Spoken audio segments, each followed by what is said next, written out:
All right, so let's get started here. Uh, so I had a lot that I was thinking about talking to you all about, but I'll be really honest with you.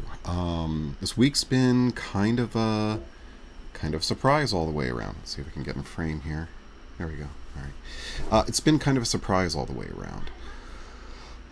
Okay, so if you've been watching, if you've seen my update on my channel here, you will have seen that my family has been affected by coronavirus. My sister-in-law, I believe, has it. Now, when I say believe has it, that means that I don't know. What I know is this, is that it was affecting her work, and 3 of her co-workers had it. And I know that she was also in a situation where, well, her situation right now is that she's been very, very sick. She's had a fever, so she's been having some trouble breathing. She's been having, some symptoms here. So not a whole lot of trouble breathing, but, enough that I'm, concerned with everything that's going on. What is also concerning is that my sister-in-law and my daughter live together. They're just, 5 minutes drive right now, but still, nevertheless, it's really far away in one way, and I'm not really happy about everything that's going on with all of this. So, doing what we can. My daughter so far isn't showing any symptoms. My sister-in-law has yet to actually take a test because she is feeling so sick. She isn't even sick enough to get out so that she can take a test. She figures once she feels better, she'll go out and take a test to confirm or not if that's what it was. So it's kind of a strange thing. Now, the thing, I'm going to repeat some of the stuff that I was talking about in my earlier stream about all of this, because my earlier video about this. My earlier video I shot right after I found out.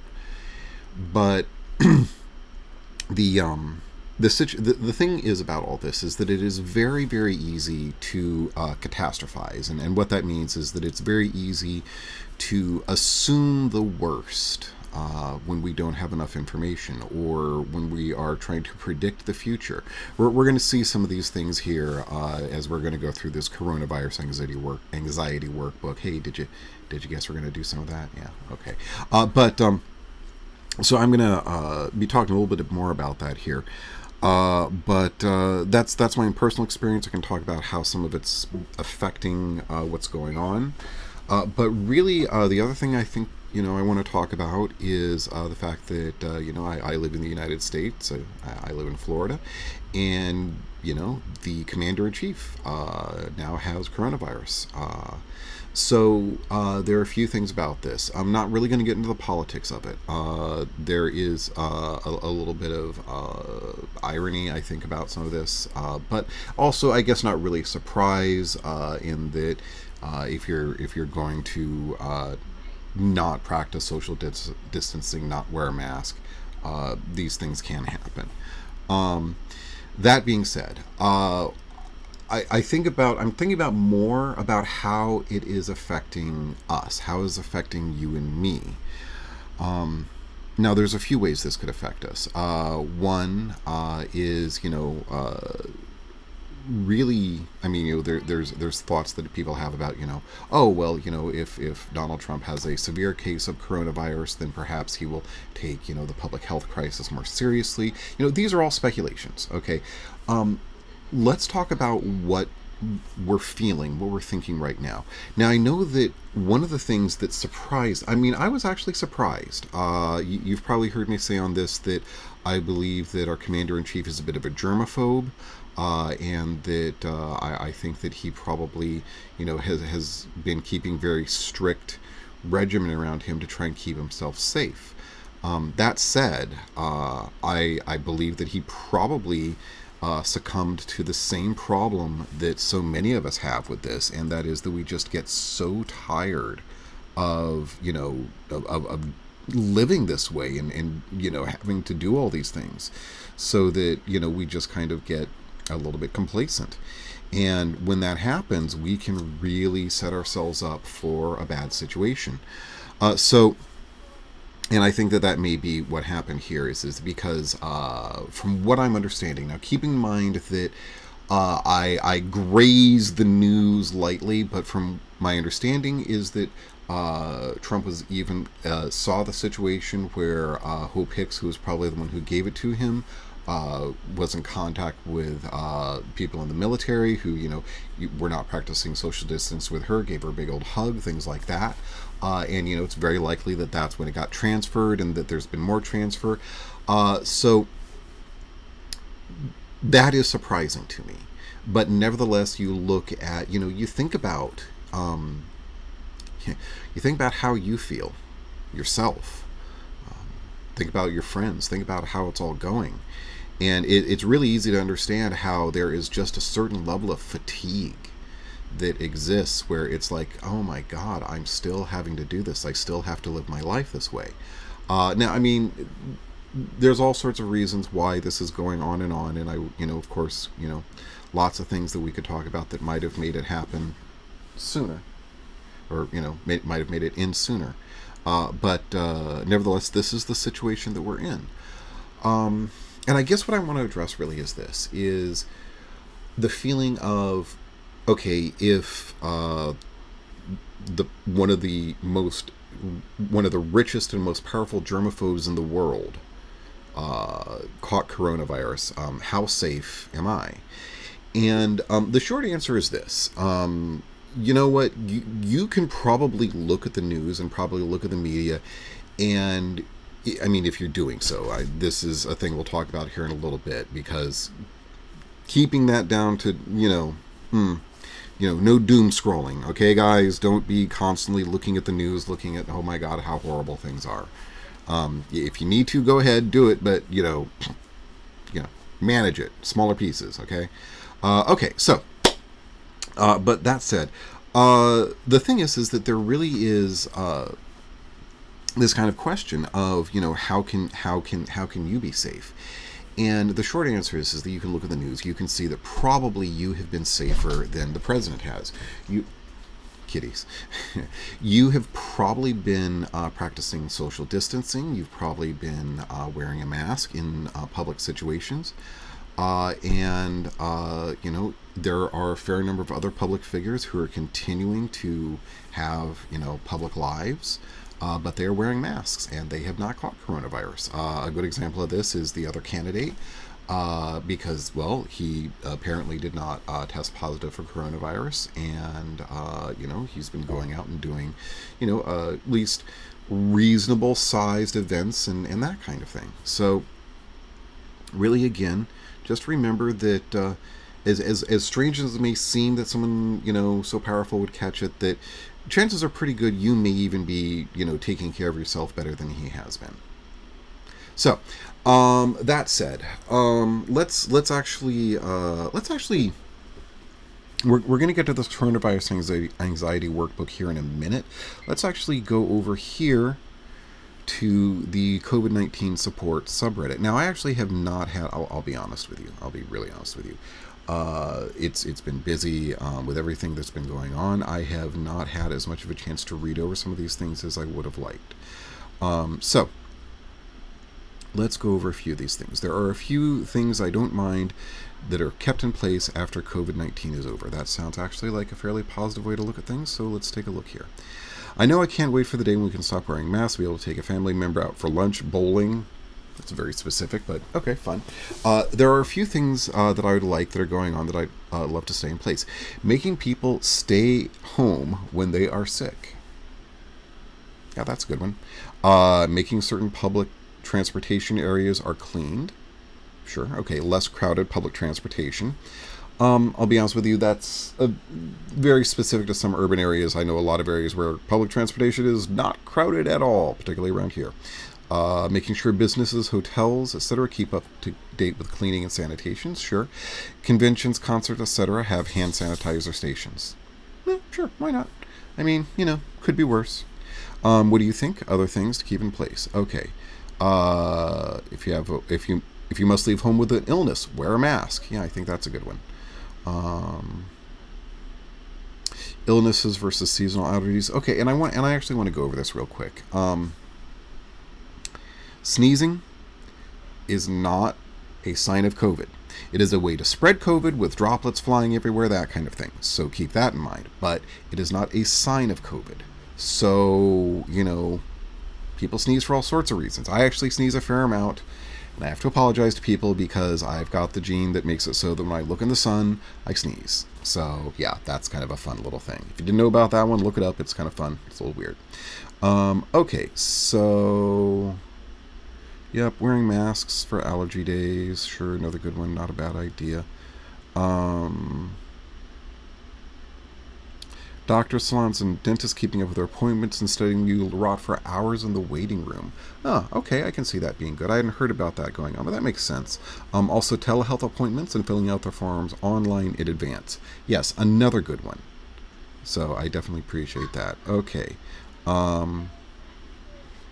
Also, that we're not eating out as much. Yeah, that's not so bad. The option to work from home if your job allows it. Sure. The option to watch lectures online. You know what? I would agree. It depends on what you're doing. If you're a student, I'm assuming what we're talking about here. Me, I just watch a lot of lectures on YouTube anyway. I'm on YouTube because I like YouTube, so go figure. All right. Addendum to number 1, people wearing masks if they're sick, have to go out.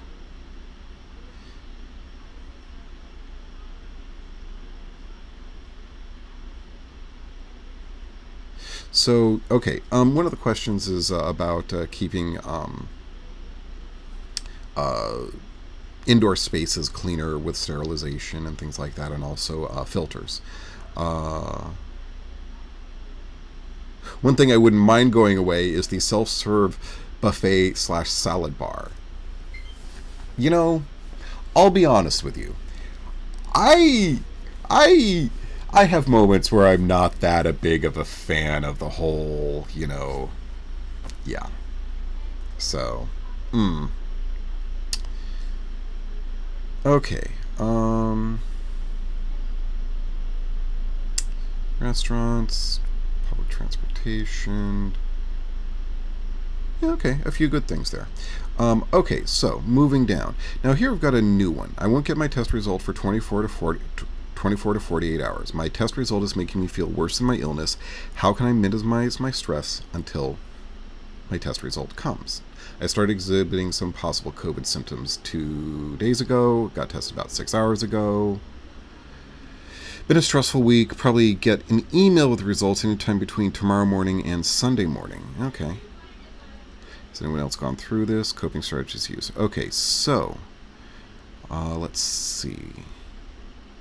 Hey friend, sounds like you've been really careful, so it's probably unlikely you have the virus, allergies, common cold, so good, yeah, and this is a good thing. Don't always assume it's the worst, right? All sorts of symptoms. Allergies, common cold, anxiety, flu, and wildfire smoke can all cause COVID-like symptoms. Now, I'm in Florida, we're not having wildfire smoke, but yes, absolutely, another thing that can be causing some very major COVID-like symptoms. Okay. Really sounds like anxiety is playing a role here, or whether or not it's the root cause of your symptoms. General anxiety can be alleviated with regular exercise, deep breathing, and mindfulness meditation, and therapy. Okay, yeah, we'll talk about that here in a minute. Caution is great, but the probability is low that you have the virus. Try to distract yourself. We'll talk a little bit more about that. Distracting yourself is good, but sometimes you're going to end up in a sort of isolation pattern if you're not careful with that. Watch a guilty pleasure TV show. Throw yourself into work if it would make you feel better. Try doing something that would help if you had mild, moderate symptoms like making a big batch of soup. Alright, so we're going to talk a little bit more about some of the stress things and some of the things that you can do to deal with the anxiety here in a minute. This is the Coronavirus Anxiety Workbook. But first, before we do that, let's talk about the real state of the situation. So, I'm going to switch over to here. And this is the news. Oops. Zoom back out. Okay, so this is the current state of things.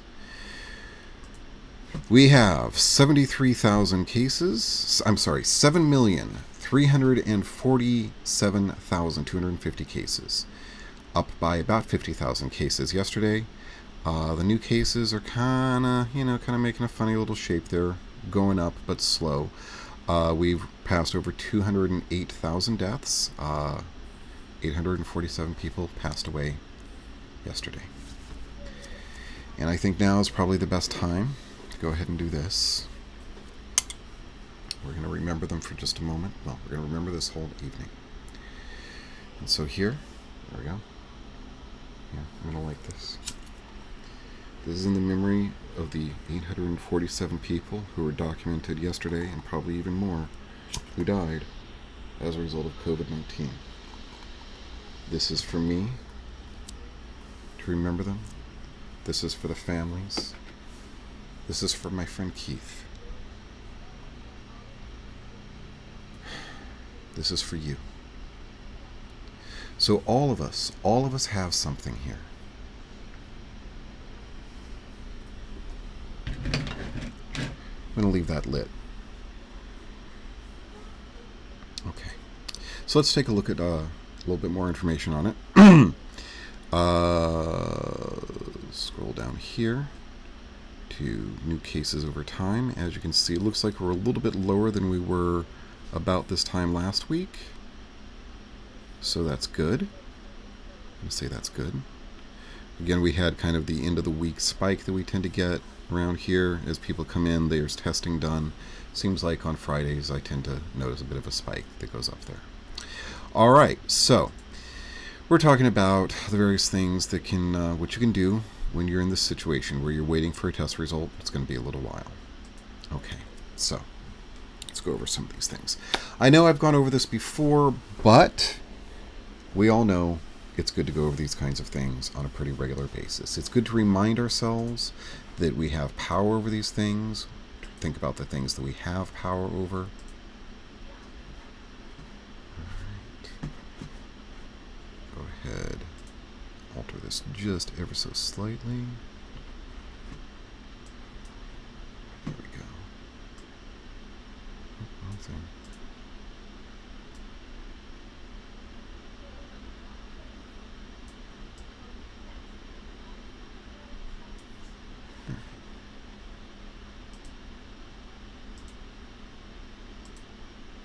New.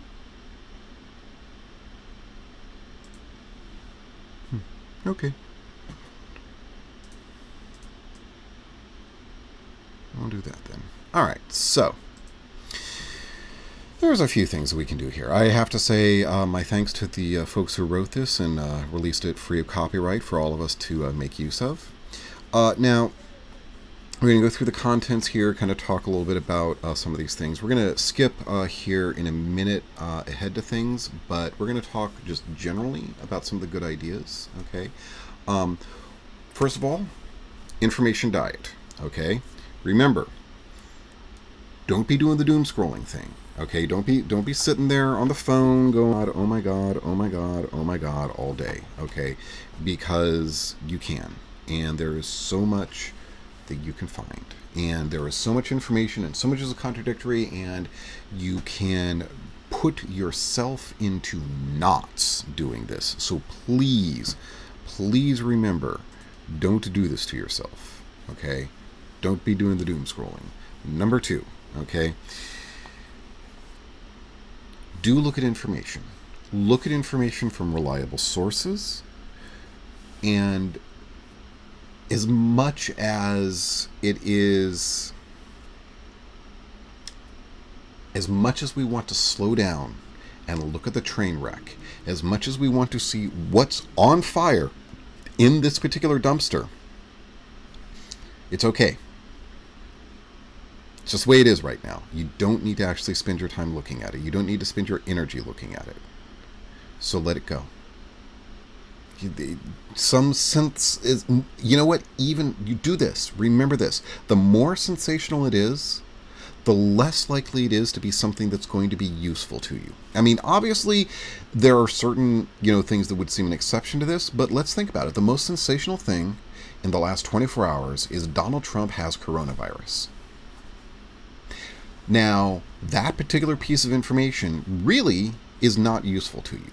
it's amazing. It's wow, you know. I mean, I told all my friends that I could as soon as I found out about it. I happened to be up at 1 a.m. when the news broke, so I was like, wow, and I was talking about it.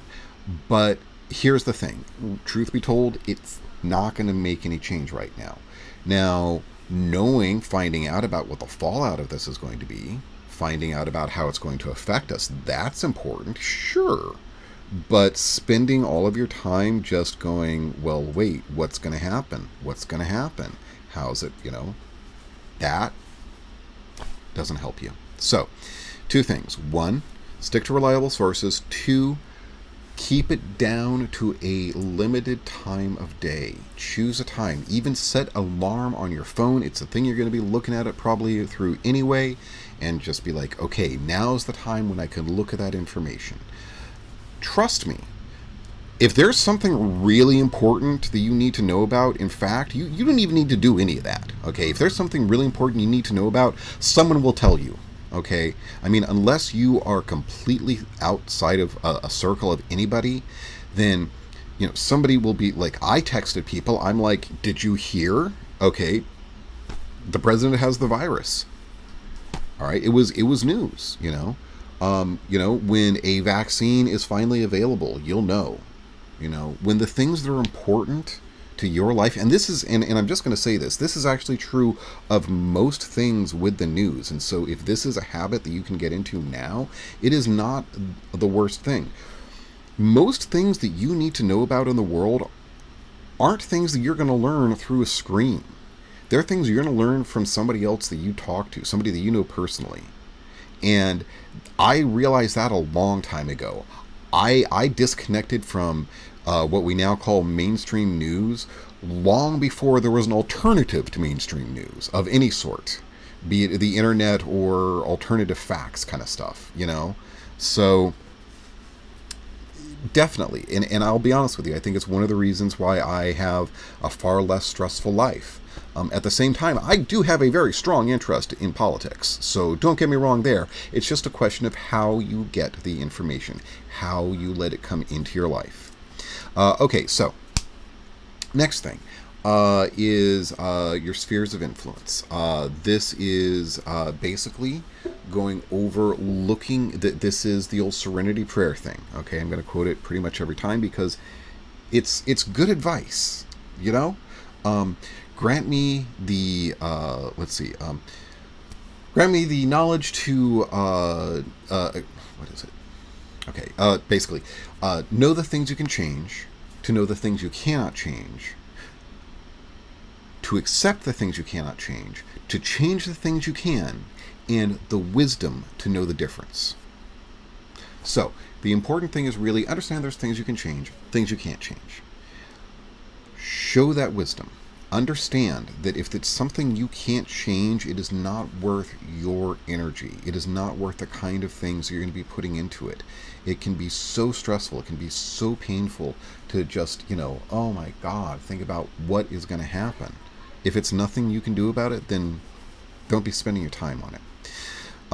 If there's something you can do, then do something about it. That will make you feel better. Absolutely. I have been completely stressed out about, the state of certain things right now. And rather than just worrying about it, I'm going out and I'm doing what I can about it. And that makes me feel better. I do not know if what I'm doing about things is actually helpful, but I'm doing what I can. And when I say go out, I'm going out in the yard and that kind of thing. Okay. So then practical wisdom for tolerating uncertainty, reducing anxiety. So that right there is a little bit of mindfulness practice right there. Reduce anxiety with thought challenging. Thought challenging is a really good one. I find it to be one of the best ways of dealing with some of this stuff. Because honestly, because we all know that there are things that just, we all do it. Okay. We all have the thoughts that are just like, wait, where did that come from? I don't think like that, and it can be anything. It can be the thing from like, oh, you're driving along, you're like, oh, I wonder if what would happen if I drove straight into oncoming traffic. Yeah, no, we don't do that. but we're able to challenge that thought very easily. And it's actually very similar to that. It is not that distant from being like, what? No, not driving into oncoming traffic. And it's very similar. So distraction activities, one of the things about distraction activities is that they are good, but remember, balance. Okay, and this is truly important. Balance your distraction activities with the things that are actually going to do you some good. Daily breathing practice. Okay, we're going to do a little bit of that here in a few minutes, but breathing practice, very important. It can make a tremendous difference for all sorts of things, not just your stress level, but also your health generally. Improving the quality of your social connections. I'm going to talk about this again. Now is a particularly good time to be doing that. Developing a regular exercise routine. Yay. Always good advice. Somebody tell me a time when that is not good advice. Okay. And then creating a stress resilience action plan. Now, that's actually, I think, perhaps where we're going to start, is creating the stress resilience action plan, because it's something that we only kind of touched on a little bit last time, and I think that it's important to go ahead and... Okay. There's a lot of ways of dealing with what's going on in life right now. One of them is to... one of them is to hide away from what's going on.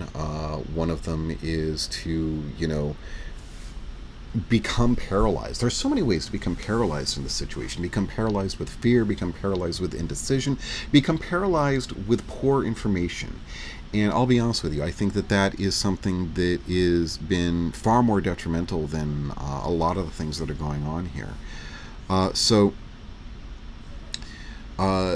Being paralyzed, it's so hard to know where...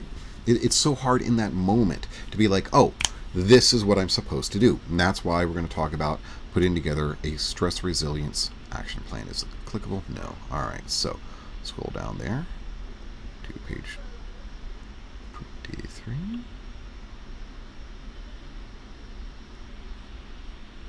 Okay.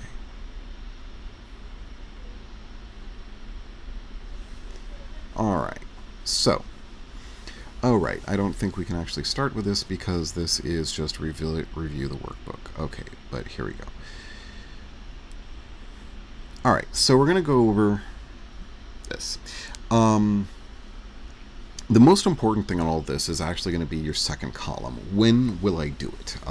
This is actually, I think, the thing that I most want to talk about when we're looking at this, because when you're developing this resilience plan, more than anything else, it is very important to understand where the weak points are, where are the things that are, something that you can do to address this. And I'm going to be doing this personally as I'm going through this here, and I'm going to talk a little bit about some of what's been going on. I had to go out today, was my day off from work. I went out and I had to do a little bit of grocery shopping early this morning, and I also had to well, I didn't have to, but I helped a friend with a bunch of errands and that kind of thing. Okay, so, and both of those situations were ones where I had to, I was not ready, and if I had an action plan in place, then I would be able to do this. Okay, so I need to identify this one right here. When will I do it? Come on, don't highlight the whole thing. There we go. When do I need a plan? Okay, so let's talk about this. All right, let's get some notes here. All right. Plan. When I need a plan. When I am indoors at a place that requests I'm in Florida. You can't require masks at this point. Requests masks.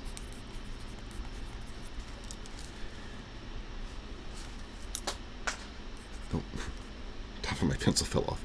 And someone is not wearing a mask. Okay, so you see, for me, I honestly don't know. I'm gonna have to go through this. Okay, I don't know. That's number one. Okay, I don't know how my best way of dealing with that is. I'll give you the example that I had in my life today. I went, as I say, I went to the grocery store this morning, and I chose to go this morning because I figure a weekday morning, there's going to be fewer people there, and honestly, you're not running and people are coming off of work and just like, that kind of thing. And there was only one person who was not wearing a mask in the entire grocery store. And it was a woman who I'm actually going to say was probably the grandmother or maybe the great-grandmother even, just because, I'm a little bit long in the tooth, and I think this one was a little bit longer in the tooth than I am. I'm talking older. And she had a newborn baby with her. Now, she might have been the baby's mother. She might have been, I have no idea, but I'm guessing probably not. And she had the newborn baby with her, and she was not wearing a mask. Now, I'm going to begin by saying I thoroughly understand why she was not wearing a mask. Wearing a mask in front of a child, with a newborn around, is going to make that newborn scream their fool head off. It is just not something the baby wants, and I don't think it's something that the baby should really be dealing with. Now, at the same time, I'm feeling like this person was not the baby's natural mother, was part of the support network for the natural mother, and if that was the case, why did this person need to be doing both of those things at the same time? But I cannot judge someone else's situation, so I do not know what it is. All I can say is, if you've got a newborn baby and you're not wearing a mask, I actually get that. It doesn't make me feel comfortable. I'm not happy about that at all. Okay? But I get it. Okay, so she was not wearing a mask. Okay, number two. You're going to notice a kind of a running theme here. I'm not a big fan of stores and shopping. Number two. When just too tightly packed. Too tightly packed. Okay, so for me, again today, I was helping out my friend, took her to the Dollar Tree, and I went in with her, and I discovered, hey, they've got some Blu-ray movies that I kind of like for $1 at the Dollar Tree. A few old classics, and they even had some from Magnet Films, which makes a couple of horror movies that I make that I like, and I got a couple of those. Not great movies, but hey, they're Blu-rays that I actually am going to watch for $1. So, I went in, and it was okay for a while. Now, I love my friend, don't get me wrong, but she did kind of end up wandering all around the store, and we lost track of her. It was one of those moments where you kind of wish you had like that child leash on your friend, except your friend is theoretically a full-grown adult. And and the thing is honestly, weirdly enough, everybody in the dollar store was wearing masks. And you hear all sorts of things, and you get all sorts of prejudices and that kind of thing. And yet everybody here in a place which is outside the city, which even ever had a mask order, everybody in there is wearing masks, but it was just too tightly packed. And so I'm trying to find her. I'm going around a corner, and there's a woman there who has all three of her kids there with her. And I'm thinking in my head, kids, oh my God, okay, they have, well, still see the blacksmithing on my hands. Anyway, they have all of the, they spread germs, yada, yada, yada, more than, adults do for this, apparently. So wow, and at this, I come around the corner and this woman, takes the corner tight, and like I have to stop so that I can even like get out into the aisle and that kind of thing. And her kid like runs right smack into me. Okay, so those are places where I have tremendous stress. Most of the rest of the time, I'm doing okay. I'm not saying that I'm not going to claim that I am good at managing stress. I'm going to say that I'm good at managing situations that cause me stress.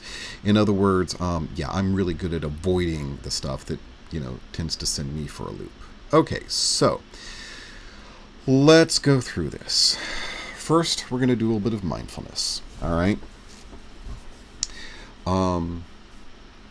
The first thing to note right now is that it's completely normal to be experiencing a wide range of emotions. Accepting your feelings is the first step to building resilience. Okay, and this is really the thing. Resilience, in case you don't know, basically that is when you bend something, okay, or in practical terms. And here, I'm sorry, I'm thinking materials and things like that. It's the I make things stuff. But basically, resilience would be if you had something that you could bend, and then when you let go of it, it went back to its shape, okay, and it was fine, all right? Or another way of expressing it would be something that you could bend and then bend back into shape, and it would still be just fine. It would be in the same shape that it was before you bent it, after bending it and bending it back. That would be resilience, something that, can go through a lot of change and still stay strong. So, the simple act of naming your emotions has been found to benefit well-being. So take a moment now to tune into your body and notice how you're feeling. Circle the emotions that you identify with. Okay, so I'm going to highlight these. Okay, so anxious. Yeah, I think I've got a certain amount of that overall. Not hard. Stressed. Yeah, a bit of that. Worried. Yeah, worried. I'm worried right now. Okay, fearful. I'm gonna say no, but that's just because I don't.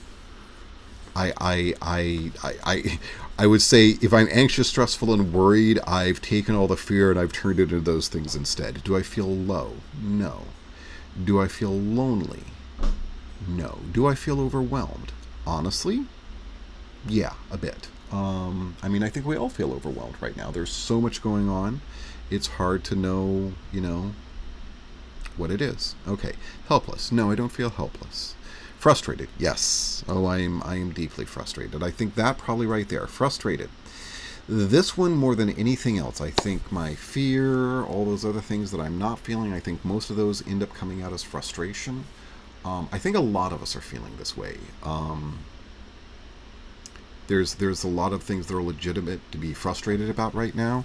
And so, yeah, it's really easy to kind of take all of that other stuff and just kind of wrap it up in the frustration. Guilty. I actually am lucky enough I don't feel guilty right now. So it's kind of low on my list. Angry. Yeah, I'm a bit angry. For me, it's more that that this frustration here will flip over into angry at moments where I'm like, I can't do anything. Okay, so remember, it's okay to feel discomfort. Accepting distress is often the way to feel calmer. Okay, yeah, good point. Okay, so what is stress? Keep in mind that stress and anxiety are not the same thing, even though they're often used interchangeably. Develop a deep understanding. Okay, so understand how they differ. So stress is what arises when something we care about is at stake. Okay, all right. Stress is best understood as manifesting in the body. That's a good way of putting it. So that's our stress response, okay? So it's the racing of the heart, sweaty palms, funny tummy. I was having that. That's what happened to me, okay? I had the stress response. I was at the Dollar Tree and Celeste got a nice little ice cream sandwich for me, and I was like, lovely, but there is no way I can put that in my face right now. My tummy does not feel good. I had exactly that. So there we go. I didn't have the sweating palms. It's just not one that I get in that kind of scenario. I have that other times, but not there. Racing heart. I don't know, man. I mean, I'm not a young dude. All sorts of things make my heart go fast nowadays. All right. Many of us are in positions now where things that matter to us feel more uncertain, which gives rise to our stress response. Yeah, I'm feeling a lot of uncertainty. I would really like to know whether or not my sister-in-law has COVID-19 or she's just sick with something else, and what's going on with my daughter. So, but I don't know, and there's not a whole lot I can do about that. So that is my situation. So that means that I'm probably going to be doing some of these other things that we have here. So you've probably heard the fight or flight stress response. Oh, okay. Central to the experienced stress is the amygdala, part of your brain. We don't need to go through all that. Fight or flight response, yes. Okay. Also, there is other. Wait. That's interesting. I like this. Another response to stress is the tend and befriend response. Now, I like this a lot better. This sounds like something that, I don't know. I wish this were a more common response to a lot of things. This is certainly better in a lot of ways. So our daughter called us up a couple days ago, first thing in the morning before I got to work, and was just having a hard time. And the thing that is sometimes hard is that, you know, she loves us, you know, and I know that I'm not, you know, and she's at this point where she's trying to have her own life, and part of that is trying to impress her partner's mother. So in that process, sometimes Celeste and I feel a little bit kind of, you know, off to the side. But the thing about it all is that, you know, we do have, we are the parents. We are the ones who are going to be there for her. So when she gets to the point where she needs to have that tend and befriend response, we're the ones she calls. When she calls us up and we have to be like, okay, I'm only catching about 1 out of every 5 words between the sobbing and everything that's going on. I don't know. I'm just going to say, yeah, I do wish we got to have more fun times with her right now. We got to have some fun times with her. She turned 21. You know, she turned 21 back in May, in the middle of this whole lockdown, and yet we managed to have a pretty good time for her. You know, we got to have a good party for her. We even got to go to a bar. Yeah, the bars were closed, but we have a friend who owns a bar, and so we had a private party with just our little circle and our little group right there. It was safe. And she got to go to a bar when she turned 21. But that's, you know, about all the good stuff we've had lately. You know, it's been really stressful. She's been sick with some other stuff. And so we've only really been able to, you know, have the side of her that is the side that needs us, the side that needs our help. But that's okay. We're always going to be her parents. It actually makes me kind of happy. I mean, I don't want her to be stressing out, but I'm happy that we're the ones that she calls. So, and that's the thing, is remember, I mean, it's been a long time for me, but I can't help but think that, you know, there are people who are going through the worst distress of their lives, and we've seen this. We've seen some of this in some very severe incidents.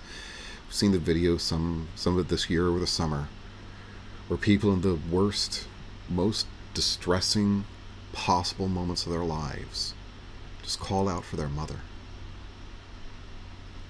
And that's the kind of thing that's what I'm getting back to, with this whole tend and befriend response, is that we talk about fight and flight. But that's, as something that's primal. But something that I think is just as old is tend and befriend. We don't hear about it. I hadn't heard about it before I was looking at this book the first time a couple weeks ago. But I think it's great. And I think it's a way of just remembering that sometimes when we're under stress, that, watching out for each other is the best way to best way to deal with it. And it's hard sometimes to ask for help. But absolutely, if you need help, please, reach out. All right. So auto stress. Recently put forward the term auto stress for describing what happens to our body's stress response when it goes on for a long period of time. Like autoimmune disorders that hijack the immune system, attacking the body instead of protecting it, auto stress transforms the stress response into something that attacks your emotional well-being in your body rather than protecting it. So if your body goes into auto stress mode, you experience a wide range of physical stress symptoms on an ongoing basis, regardless of that situation. That's why people often report feeling anxious for no apparent reason. Sound familiar to anyone? We're not just talking COVID here, are we? Right? There's a lot of times when this happens. Okay, so signs of auto stress include chest tightness and feeling like you can't breathe. Hold on. I'm just going to pause here for a moment. Remember this. Remember this. Right now, just because you might be feeling sick, because you have a fever, because you have a headache, and because when you start thinking about it, you feel like you can't breathe, that doesn't mean you have COVID. Okay, just remember that. All right, so then, muscle tension, aches, and pains. You know what? Those are real. That's a real thing. If you can do something about that, absolutely do something about that. I would recommend stretching, yoga. I preach yoga, but what I really mean is stretching. Do some solid stretching. Get that out. Okay, headaches. Well, my sister-in-law is experiencing headaches right now. She experiences headaches a fair amount, but I think a lot of it has to do with stress. So I'm hoping that maybe she doesn't have COVID. Maybe she just has a regular fever of something. This seems unlikely, but it is possible. And that the headache is just because of her stress of wondering if she has COVID. Difficulty sleeping. Hey, calling me out here on this one. Yeah, difficulty sleeping is one of the things that I think affects a lot of people. If it's happening now, then that's no surprise. So go figure. All right, restlessness and inability to relax. I'm doing this one a lot these days, but I this last week, basically since I heard about my daughter possibly having COVID, or possibly being exposed to it, and my sister-in-law distinctly possibly having it, I'm like, one of the reasons why I'm not prepared as much for this as I'd like to is that when I will spend my relaxing time doing things that actually prepare me for this. I'm looking at, how to deal with life, how to I'm listening to stuff, I'm reading stuff, I'm all this kind of thing that just has to do with how to make this better. But I can't even relax enough right now to do that. I sit down and at best I can relax and watch, mindless comedy, some stand-up, something like that. And that is about as disconnected as I can get right now. For me, again, this is a different situation because it is, it is much more direct than a lot of the whole it's been out there in the world. But, I guess this is kind of the levels that it is I was at the level where it was just out there in the world. It had killed a friend of mine, indirectly. It had, it's been affecting things. But as far as like coming to basically my bubble or my family bubble, it hadn't happened. Now I'm at that point where it's a whole nother thing, where it's it's gone from something that's academic in a way, it's out there in a way, to being something that's right here. So it's hard.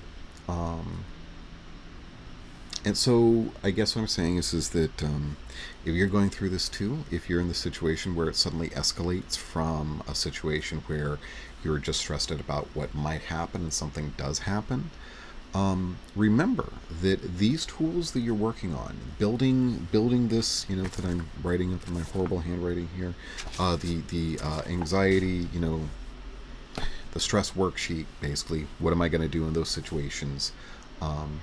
That helps. Okay, so heart palpitations and digestive issues. I'll tell you what, these are both things that can happen throughout your life. So just remember, don't stress out if it's happening to you, because it can happen to us for all sorts of reasons at all sorts of times. And if it's just a stress response, that means it's at least not likely to kill you. Okay, so anxiety is commonly described as having both physical and mental symptoms. The distinction between mental and physical anxiety is important because different tools are required for addressing physical symptoms, which we label auto-stress, which we just talked about, and mental symptoms, which we label as anxiety, which was the thing we were talking about a minute ago, or we're talking about right here. Okay, anxiety is best described as unhelpful thinking patterns that we experience when our mind fixates on threats, uncertainty, and negativity. Now, all right, I'm going to read the rest of this here, but okay. Anxiety can occur on its own. Response to stress triggers stress. When it occurs as a response to stress, can intensify it, and sometimes, in worst cases, lead to panic attacks. I felt this morning like I was working myself up into a panic attack. I felt like each time I saw the woman who was not wearing a mask in the grocery store, I was getting closer to it. So I need to think about that more calmly. So now it's important to understand that you cannot control anxiety from occurring. It's your brain's automatic survival mechanism. What matters is learning how to respond to anxiety helpfully so that you don't get carried away by it. Okay, so I think this is about to be more helpful. There we go. All right. More helpful than I expected it to be. Okay. But first, I do want to say the thing about all this is we do these things for a good reason. We're designed to do these things. What I mean by that is that we have evolutionary, we were evolved to keep us safe. And so our brains do these things. And that's what they mean by automatic survival mechanism. The thing is that they go too far. They go haywire, and that's when we start to have problems. Okay, so threat scanning. Now this is what I was doing this morning. Okay, when your mind searches for the environment for what you fear, consciously or subconsciously. I went into the grocery store. What am I looking for? I'm looking for people not wearing masks. Somebody's walking away from me. I can only see the back of their head. I can't see their face. I can't see them from the side. And I immediately think this person isn't wearing a mask. I saw a guy, and I just kind of judged him to be the kind of person who would be like, oh yeah, I don't believe in masks kind of thing. I mean, there's a certain look to them, fair number of them. And I thought that he was probably going to be one of the good guys. He turns sideways, and he's wearing a mask, and my anxiety level dropped again. But was that really particularly helpful? Okay, he was easily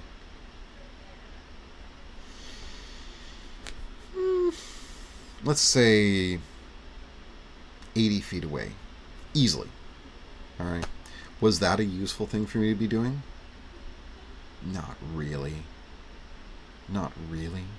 I was borrowing trouble. Hopefully I'll remember not to do that. So, I'm going to write this one down specifically for me. All right. And this one is only look for masks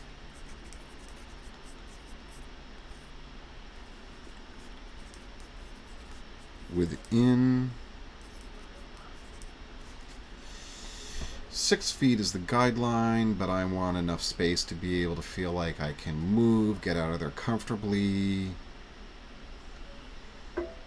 20 feet. Okay, there we go. There we go. That's going to help me. Now I can say, you know what? What's going on 20 feet away from me? Really not that big of a concern. Now, I mean, obviously, if I walk into a store and there's no masks and they're all 20 feet away from me, that's another situation. But one person wearing a mask, not wearing a mask 20 feet away from me, not a concern. Okay, so one of them is to do reasonable threat scanning. And this is what I was talking about before, right? Because we have these things, because we have these instincts because they're designed to help keep us healthy. They're designed to help keep us alive, help keep us safe. So, theoretically, that's what we're doing here. All right. Let me make sure I've got everything. Okay, looks good. All right. So, the next problem here. Actually, let me look at this. Is there anybody... Oh, there's nobody on the stream. This is what I get for not announcing the stream earlier. Oh, well. Okay, so be it. Whoever happens to be on the stream, if there actually is anybody on the stream, but whoever happens to be on the stream, if you are here, go ahead and type in the chat, because I'll be brutally honest with you. I'm coming up on an hour of this now, and considering that I'm just sort of just kind of going through my own stuff here, not sure if I'm being helpful. So I'm going to continue this, at least to the point where I finished up with, you know, putting together this little worksheet and this kind of thing. But unless somebody chimes in here, by the time I'm done, then I'm gonna probably wrap it up a little bit sooner than I normally would. Okay, so that being said, let's get to the anxiety workbook. All right, so threat scanning. So the first thing I'm going to do is I'm going to reduce my threat scanning. So other ways that it can be done. Frequently checking your body for coronavirus symptoms. Yeah, don't do that.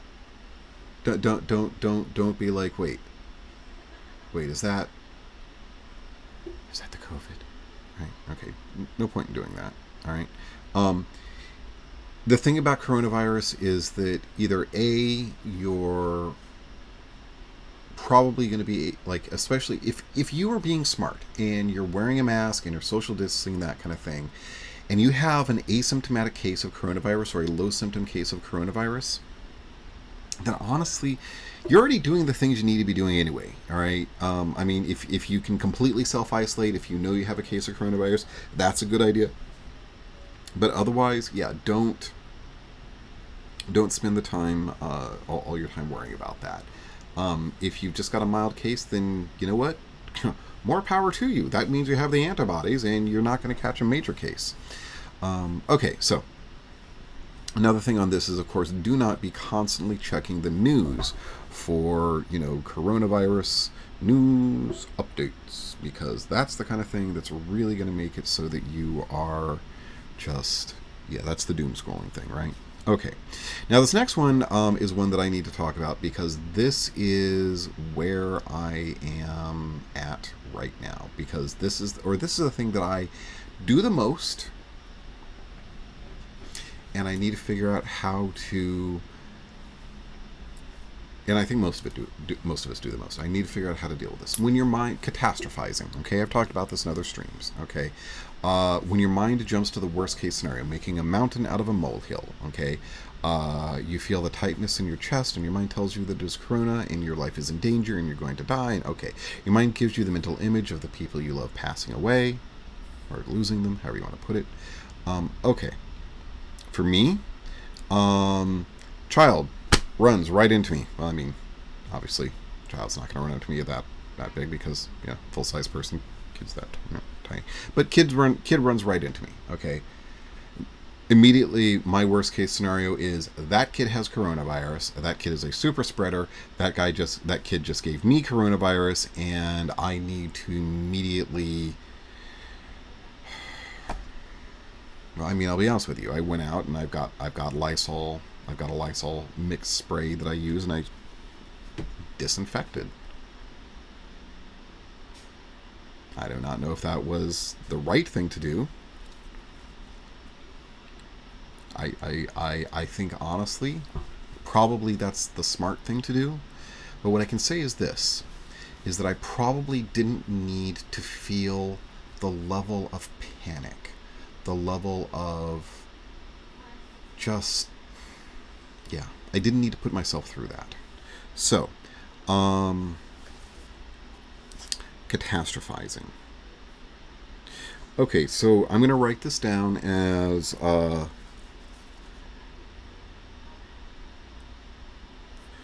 do what is needed to stay safe and be clean when you must sterilize. How about this? After possible contact, do what is needed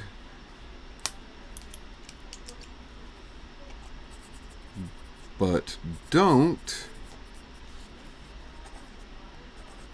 freak out. There we go. Okay, so when you're in a situation where you come into contact with groceries or the delivery driver or the guy in the cab or whatever it was, okay, coworker reaches out. Hey, buddy, right?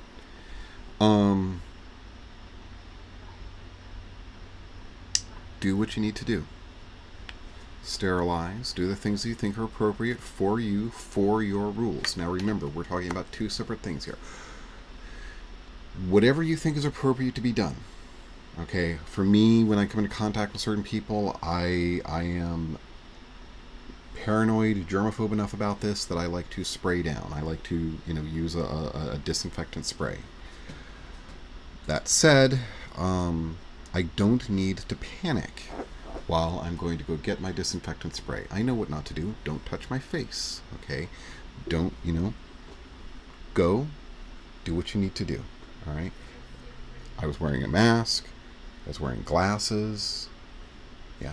And so, I wasn't, and honestly, the kid might have a cloud of germs around him theoretically. Not really, but, but it's down there and not up here. And here's the thing. That's still just catastrophizing. Okay? The truth is, that kid probably didn't have coronavirus. Kid wasn't even old enough to be in school, quite honestly. Neither were the siblings. There were all some young ones there. So, yeah. No reason to turn that into the worst possible thing. Okay, so, worry is normal.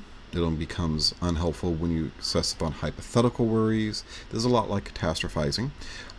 They include what-if thoughts and are typically about things that you don't have much control over. And this is, this is true.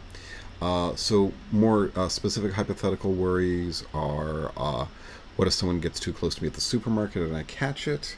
What if I'm following all the guidelines, but what if I'm an asymptomatic carrier and I don't know and I spread it around?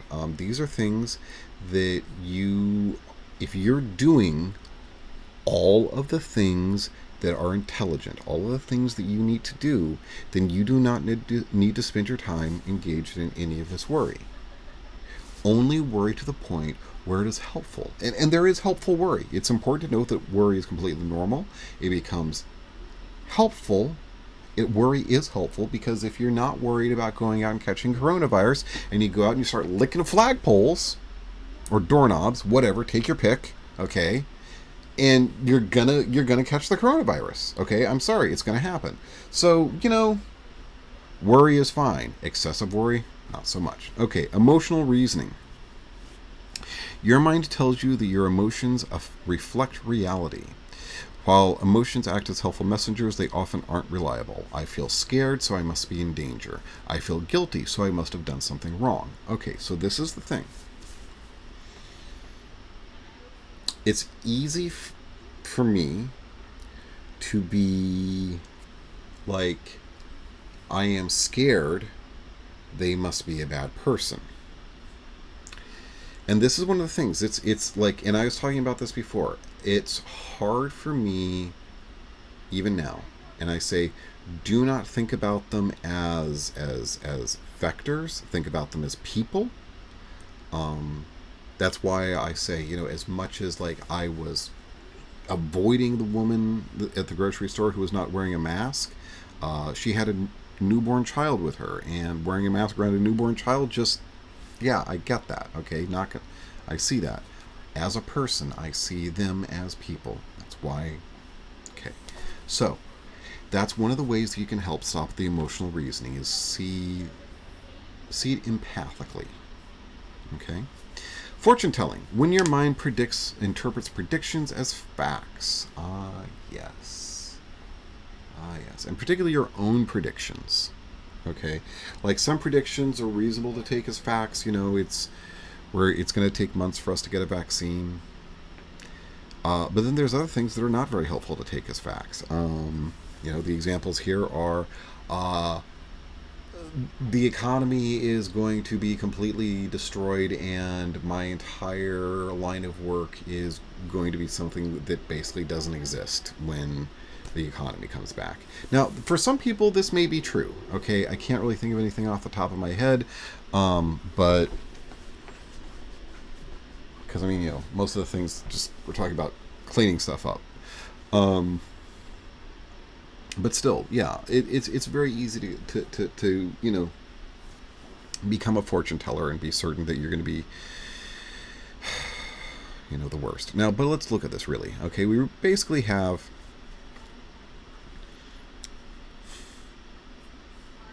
three things here.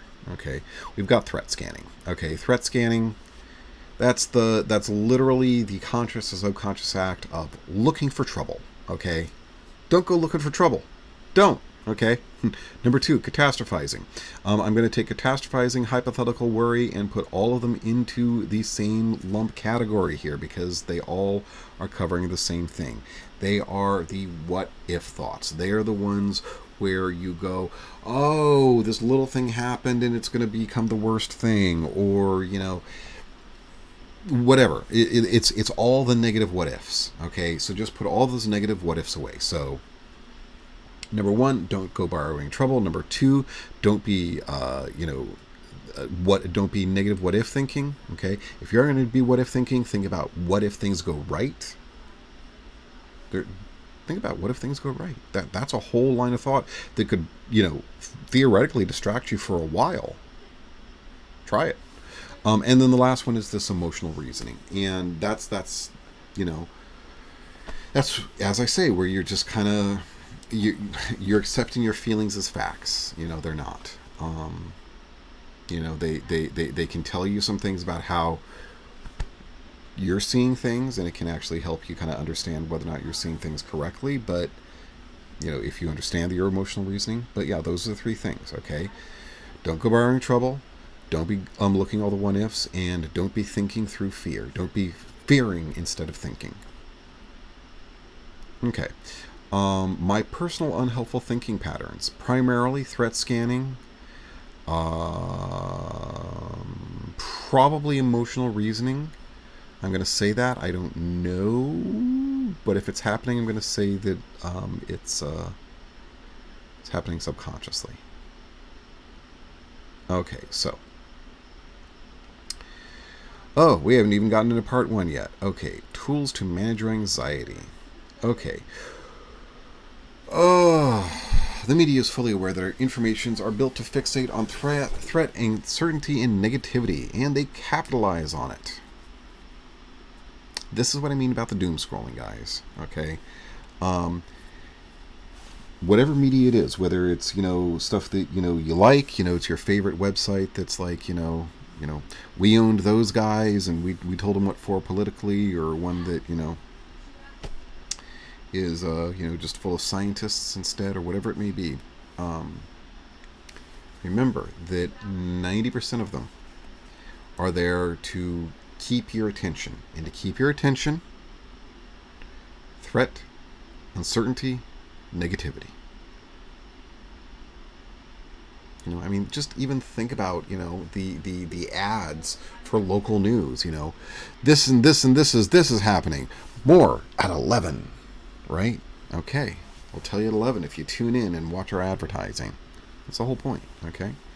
So, most news sources are negatively biased, sensationalist, and speculative.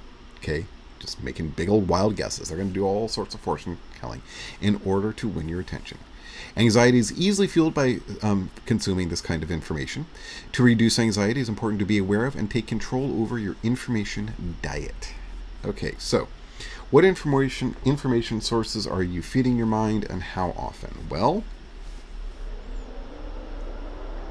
basically I got 2 things that I'm doing these days. I am on Reddit a lot, not all the time.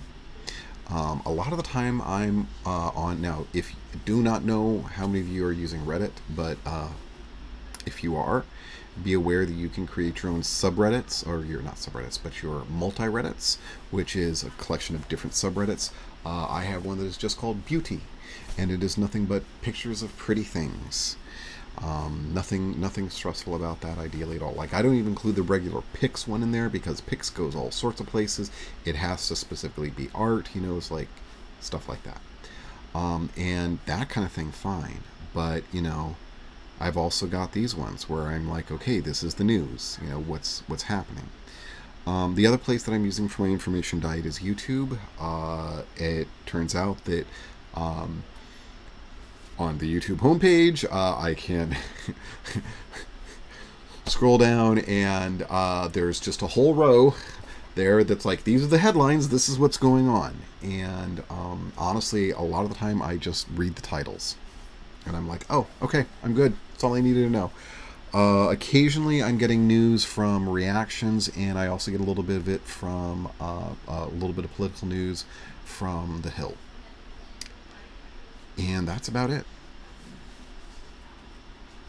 So that's where I'm at. That's actually a lot, I'll be honest with you. That's more than I would recommend. I would recommend turning it down a little bit. I only hit those probably once a day, with the exception of Reddit. And when I'm doing that on Reddit, I'm usually not looking specifically at news. I'm looking at just the general all, and accepting that if there's something really big in the news, it's gonna be somewhere in the very top. It's not always the best thing, because sometimes I'll run into stuff that kind of hits me broadside. I mean, Microsoft bought Bethesda. Wow. Okay. It's a joke. Not really feeling too much grief over that. It's a video game. All right. So, if you're prone to catastrophizing, you may find it helpful to redirect your attention to the facts. Now, I'm going to tell you this. The facts are changing. They have changed. This list is ever so slightly out of date. However, Sticking to the facts is the most important thing. All right, so the vast majority of people only experience relatively mild symptoms, 80% of people. Coronavirus is fatal in about 2 to 3% of cases, in fact, even less. I'm going to say 1 to 2%. Health advice for the public as follows. Wash your hands with water and soap for at least 20 seconds. We're not even hearing that one much anymore, but yes, wash your hands. Okay, do it under these circumstances: after you cough or sneeze, before, during, and after you prepare food, before eating, after you use the toilet. Honestly, are these ones that we needed notes on? When you get in from the indoors. Okay, when your hands are visibly dirty. Okay, this is ground in. Okay, it's callous dirt. Okay, I really get in there with some borax maybe. I'm using antiseptic soap these days anyway. When caring for the elderly or sick, absolutely, please, please, please, we all know this, but yes, wash your hands. After handling animals or animal waste. Sure, okay. That seems like more of a specific one, less having to do with coronavirus, more of a general one than specific coronavirus. Okay, use alcohol-based hand sanitizers as a substitute for washing your hands, but do so sparingly. Yeah, I mean, it's not great for hands to be doing it all the time, but there's some decent ones out there. I use it. Maintain a distance of at least 2 meters, 6 feet, between yourself and anyone who is coughing or sneezing. Okay, we're going to update this, all right? Keep it further away from people who are coughing and sneezing. Keep at least 6 feet away from people generally. Remember that it appears that semi-airborne droplet transmission is a bit of a thing. It's not huge, but definitely keep a little bit further away. Cover your coughs and sneezes and throw your tissues into a closed bin immediately after use. Not a bad idea. Again, just kind of depends on your circumstances. If you're home alone and that kind of thing and it's just you. But yeah. Avoid touching your eyes, nose, and mouth. Yes, do this. Don't have a curly mustache. Okay. Frequently disinfect surfaces like your phone, desktop, tablet, smartphone, countertops. This is one which apparently they're saying less and less, but you know what? I still do this. There's other good ones. I'm going to say this. If you can, try and have your contact with people be outdoors rather than indoors. That's very important. Let's see. The news sources, this was published in England. So the trusted news sources that they recommend that you use to keep you from catastrophizing so much is the Gov.uk, BBC News, Economist, CDC Gov, and who.int. I'll be honest with you. Oh, I get tired. Excuse me. I'll be honest with you. The CDC site is the English ones are okay, but they're not going to directly address what's going on here in the United States. But again, try and stick to credible, reliable, and I'm going to say it, mainstream media sources. Mainstream media is going to be trying to freak you out a little bit, but at the very least, they are going to give you information that is more likely to be accurate. Do not, and I'm going to say this again, do not use Facebook as your primary method of getting information about the coronavirus. Okay. Uplifting news sources. These are all out of date here, and none of these are clickable, I don't believe. Oh, no, those are clickable. Okay. But, you know, there's definitely some good stuff. Good news newsletters. Again, we all know that there's a lot of sources out there, so I'm just going to say this. Look for the good news stuff. Look for the things that are going to make you feel better about the situation. All right, I'm actually going to switch over here, and I'm going to see if there's any news on this one. See if I can find... Is there a way of clicking on... No? Okay.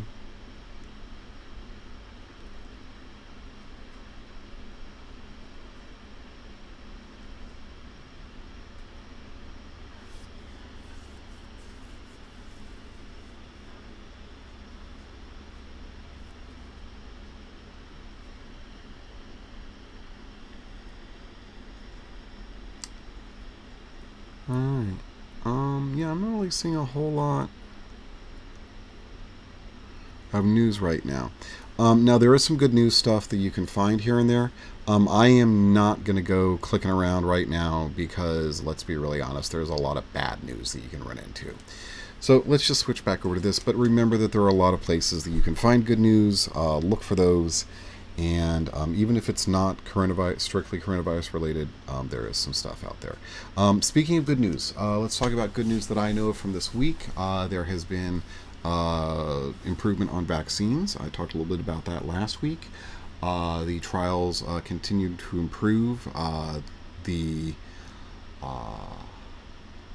That's the main things. I've heard that women are in a situation like that. Women are less likely to have severe case of COVID than men.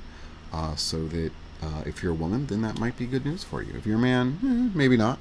But it actually means that it's less likely to be bad. Okay, so now this is the other thing. This is a way of dealing with that kind of hypothetical worry. It's like catastrophizing. But again, here's this way of dealing with it is by simply going, okay, there are things that I can do. And I'm going to tell you this. Doing them will help. Okay, so we're going to go through this real quickly. Mostly, in fact, I'm going to cover the things that are outside of your control because that's the most important thing. Okay, things you can't control. Public transport, aging, and the weather. Right? Nothing you can't control. Traffic. Okay, now I want you to remember traffic when I talk about all these things. I'm going to keep saying traffic because it's like that. Okay, so schools opening or reclosing. Unless you're on the school board, unless you got a parent, unless you're a parent and you can decide whether or not your kid directly is going, it's traffic. That's all it is. The state of the healthcare system. It's something you need to know about, but it's just traffic. Flights and holidays being canceled. You got no more control about that than traffic, do you? Yeah. Can't control the airlines. Can't control, who's going to feel like going to, holidays and who's not. Can't. Can't control what the government's doing. I can't control, none of us can control how this virus is going to affect Donald Trump. Nobody can control how he's going to respond to it. Honestly, all day today, people have been going, what if this, what if this, what if this, what if this? All things reasonable to wonder about. But honestly, I'm of the opinion that once I've clocked something as a possibility, once it's in my brain like, oh, this could happen, then there's not really a whole lot of point in obsessing about it. I can think about, is it likely? I can add information to that. But if I'm just thinking about, oh my God, if that happens, what am I going to do? Well, that's not helpful. It's not helpful. If I have something to do, if I can come up with something to do, that's helpful. But most of the time, no. Other things you can't control. You cannot control other people's health. Was I just not saying this, right? We cannot control how this virus will affect Donald Trump. It's just true, all right? Can't affect other people's decisions, all right? We can't affect who wears masks, who doesn't. Especially in Florida now. And we can't affect the news, unless you're a reporter, then it's not your job. Okay, so keeping in mind those are all things you cannot affect. There's other things that you cannot affect, and this is the thing. Understand and remember, there are many things in this world which you cannot affect. This does not mean that you are weak. This does not mean you are powerless. This does not mean that you are giving up. It means a very important thing. There are places where you can spend your energy that are far more important. If there's something that you can affect, spend your energy on that. Spend your heart on that. If it's something that if you're going to worry about something, worry about something that you can change. So I'm going to say this, in fact, maybe this is an important thing. So we're going to take this, right? And we're going to talk about if you're having a worry of something that's outside of your control, change to something that you can control. Okay, so if you're worrying, if you're literally, like, the news is just so much, what you can control is your information diet. Okay, and you'd be like, I'm not going to watch this kind of thing. I am not going to interact with these people on Facebook. Whatever it is, I am not going to visit these subreddits. Okay, I am going to have a very small section of the internet that I pay attention to when I'm doing that kind of thing, that's filled with kittens and rainbows and bunnies. Okay, because that is the kind of thing that is helpful right now. Yes, kittens and rainbows and bunnies. I'm serious. Okay, for me, slightly different. Kittens, rainbows, metalworking, okay, whatever, okay, but whatever it may be, all right, that's something you can control. You can't control other people's health, okay? You cannot control how, other people are doing it. What you can control is you can control your own health, okay? And that's a good moment to go, okay, my health is what's important, not the health of, some other person who's far away from me, who I don't care about, who, has no effect on my life, because there's going to be a fair number of those. You're going to read about some, who was Tom Hanks? Tom Hanks got coronavirus, okay? You can't control Tom Hanks's health, and it honestly has no effect on you. So instead of thinking about Tom Hanks's health, think about your health. Go ahead. Eat well, exercise, do things like that, all right? Other things you can't control. All right, well, let's actually talk about the other people's health again. Another thing you can do if you're worried about other people's health is you can do things that are positive for other people's health. Here's something that you can actually do. Make contact with the people who you're worried about. Talk to them. Call them up. Hey, how are you feeling? Is it going all right? What's going on? That right there is good for their health, okay? Especially if you're talking to shut-ins or, somebody who just doesn't get enough conversation. A lot of us are shut-ins right now. So, yeah, it all helps, okay? So if you want to make a difference on someone else's health, give them a call. Cultivate connection. Connection is good for both of you. So you can't do anything about the state of the healthcare system, but you can do something about your particular, shall we say, health resiliency. You can take vitamin D. Another one I heard is that you can, vitamin D is really is at this point in time the most helpful one ahead of time. Otherwise, just don't try and lose that weight. Do the things that are going to be good for you. Let's see, other things you can't control, flights and holidays being canceled. Again, cultivating connection, a good way of making up for missing those people, for not being around them. Let's see. So I guess what I'm trying to say is that anytime you run across, if you can, when you run into something that you're stressed about, that you cannot control, transfer that stress onto something that you can control. Worry about that instead, because if you're worrying about something that you can control, then you can do something about it and you can fix it. And maybe it doesn't fix that larger thing that's bothering you overall, but you know what, now, and maybe it will, but even if it doesn't, now you're feeling, you've done something that's better. You're prepared. Whatever it is, you're exercising. You're doing something which is at least something that's right for you. Okay, so practical wisdom for tolerating uncertainty. Now, I kind of skipped over this one a little bit before because this is an area where I'll be brutally honest with you. I have been looking at a lot of philosophy recently, and I feel like this is a grab bag of who the author liked at the time this stuff was being written. Or at least the kind of thing they do. So this one promotes the Buddhist and Stoic philosophy as ways of basically letting the chaos of the world be water off a duck's back. It's, these things happen, you accept it, you move on. So ideally, you get better. There's some videos that are here. Again, please, I'm going to actually put this in the chat here. Don't think there's anybody actually watching right now, but here's the link to the workbook. And in this workbook, this is where you find these links. So, Philosophy of Stoicism, that's a YouTube link. Got ourselves Buddhist Wisdom for Inner Peace, another YouTube link. Then there's some Amazon links for audiobooks and books. Now, I'm going to say this.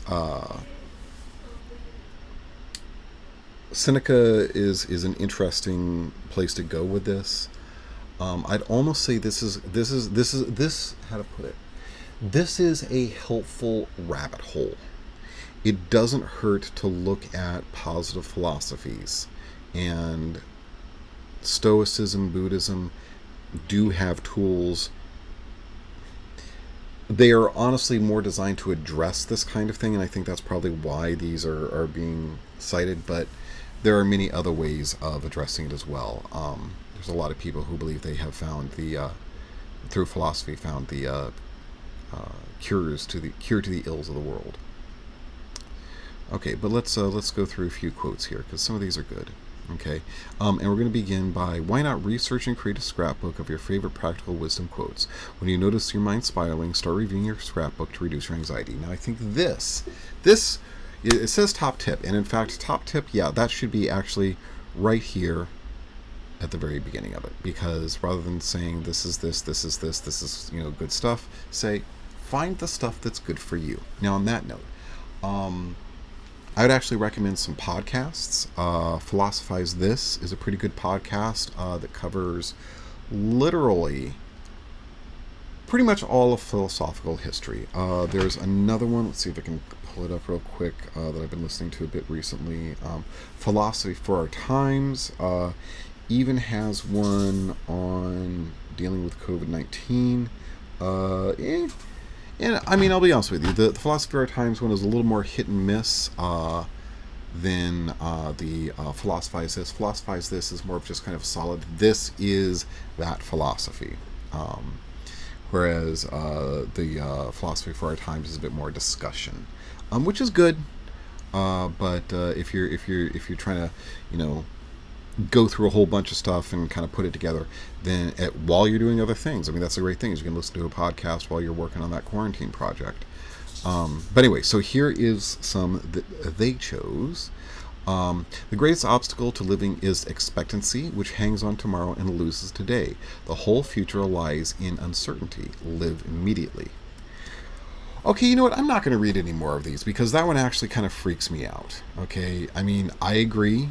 Live immediately. It's a good way of doing it. And I feel this way. I agree. Okay. The problem is that right now, saying that uncertainty is what's going on is not what I want to be telling you people, because we don't know. Yes, there is uncertainty, but there are things that we can control. Okay. But moving on, there's an awful lot of philosophers that you can examine, and as it says here, create your own scrapbook of favorite practical wisdom quotes. I think I will be doing that. So, thought challenging. Okay, as I say, this is one of my favorite things, because it's honestly the thing that I've been doing for a good amount of my life, and I have found works quite well. This is another one of those things. We're talking about ways of dealing with the what if thoughts, right? Okay. So just to review, dealing with the what if thoughts, we have understand what's in your control, understand what's not in your control, not subjecting yourself to information and that kind of thing that's going to send your mind spiraling, controlling your information diet, and now we're talking about thought challenging. Okay, so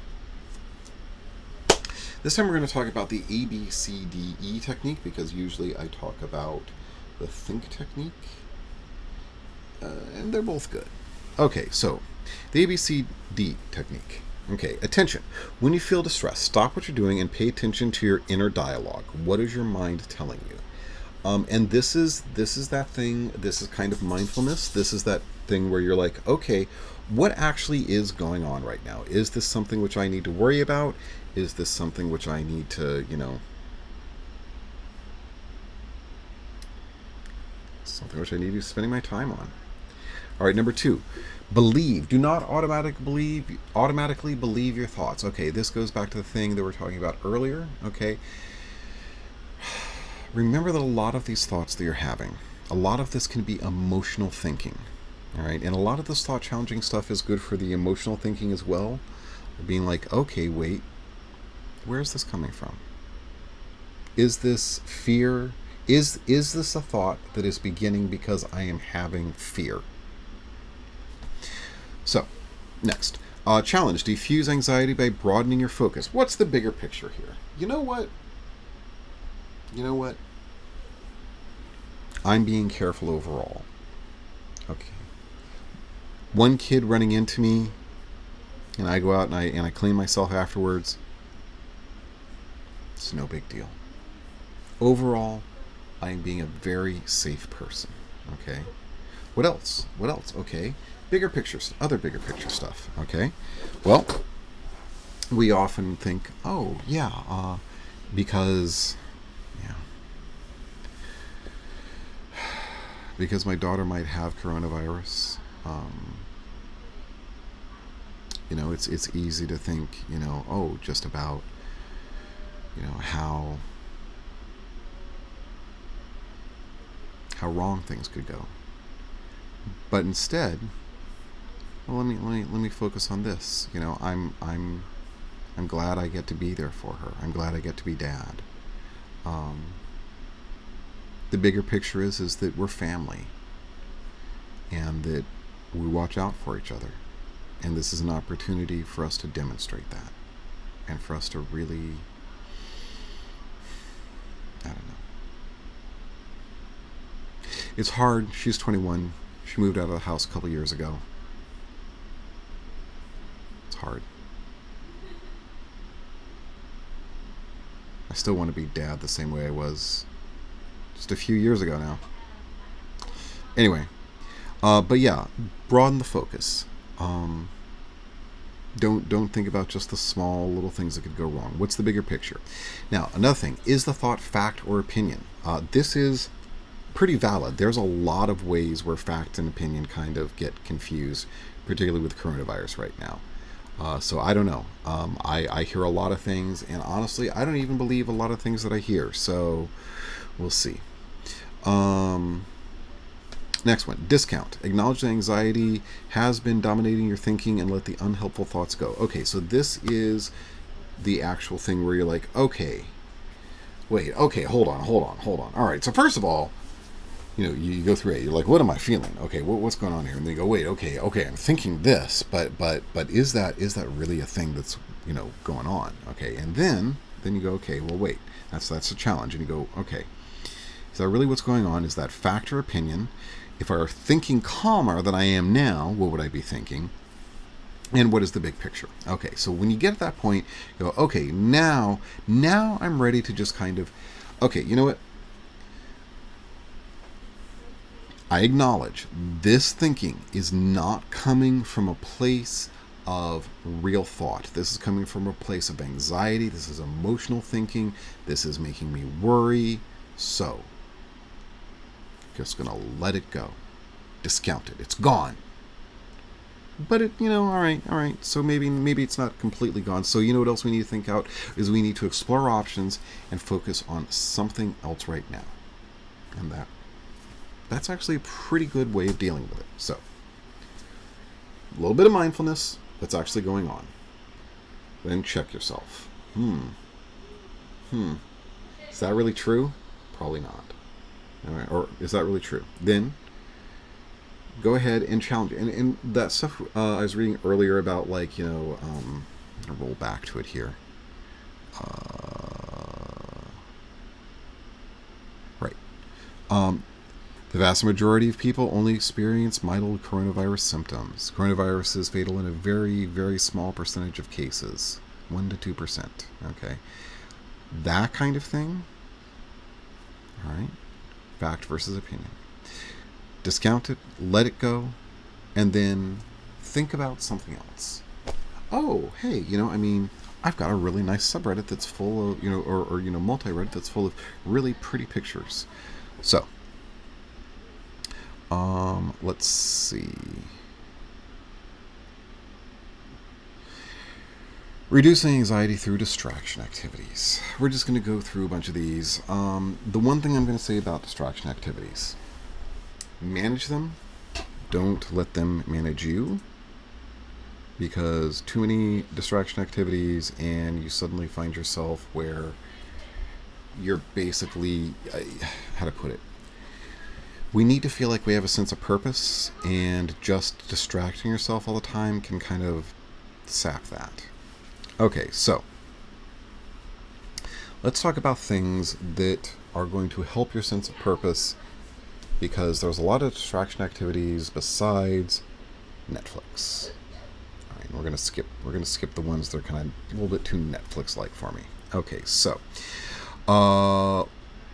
try some meditation and mindfulness. Do some journaling. Cook some healthy recipes. Learn about nutrition, do some nutritional things, and also some kind of economic things, and plan your meals. We're going to skip over watching a whole bunch of movies. 7-Day Happiness Challenge. I have no idea if that's any good, so I'm not going to recommend that, but it could be. You've got watch documentaries, watch comedies, play trivia. Going to skip those. Okay, learn basic poses. All right, Yoga with Adrienne on YouTube. She's good. There's plenty of others. Just look up yoga. You'll find plenty. Learn calligraphy or hand lettering. Learn how to play a musical instrument. Learn anything. Learn any kind of skill. Okay, there's all sorts of things you can do indoors. Okay, talk to a volunteer listener.